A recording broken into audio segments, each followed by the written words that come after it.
Blenders have gotten pretty cheap, especially if you buy from less known brands. But how cheap can they get? We got this Annov blender for just 999 shillings at the time of purchase. It was the cheapest blender we could find on Jumia. So is it worth it, or are you better off spending a bit more money to buy a blender from a better known brand? To answer that question, we took the Annov blender and the included meal through several tests, blending various fruits and vegetables and grinding whole nuts and spices. The bottom line, just spend a bit more money to get a more expensive blender. This one is not worth it. It doesn't make good smoothies, and we don't think it will last long. Holding the blender in your hands, you can immediately tell it's cheap. The plastic is very light and looks like it will break easily. The motor unit is also very light and seems to be made with cheap parts. In fact, when you're blending thick smoothies and other foods, it sometimes produces a burning smell. Two other things we don't like about this blender is that the power cord is kinda short. Also, attaching the jar to the base is kind of a hassle. It's not as smooth as with other blenders. The Annov blender has a 350 watt motor and 4-speed settings, which should be good enough for basic blending. There are 5,000 shilling blenders with the same amount of power.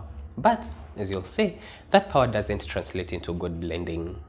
The jar has a 1.5 liter capacity, which is perfect for making family smoothies. We started with easy smoothies, using soft fruits like bananas, avocados, grapes, and strawberries. The smoothies were good, but not as smooth and creamy as we'd have liked.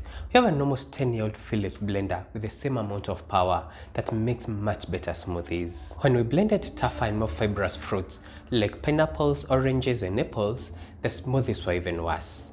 The Annov blender also struggles with veggies like kale and spinach. If you like veggie smoothies, we do not recommend this blender. We also tried making soup with this blender, and it didn't work. It produces soups that are all rough and chunky. One reason we think the Annov blender doesn't do a very good job blending things is the shape of the jar. It is very narrow at the bottom, which prevents the blades from blending everything evenly. In fact, you need to add a lot of water when blending if you want it to blend at all. Without enough water, everything gets stuck to the bottom and doesn't blend the stuff at the top. So you're forced to make thin and watery smoothies. The blender was pretty disappointing, so we hoped the meal would be better.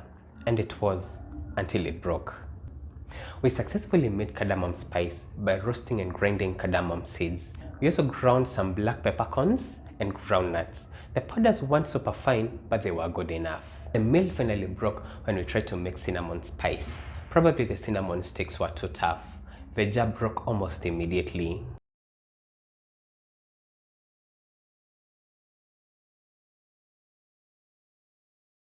The Annov blender is not worth it. Just spend a bit more money to get a better quality blender that makes good smoothies and will last a long time. By the way, one last thing to note about this blender. Now, most blenders have a feature where they will not spin until you connect the jar securely to the base. Now, this one doesn't have that safety feature. Even when the jar is disconnected, the base will spin. So this can be a bit dangerous if you have kids around.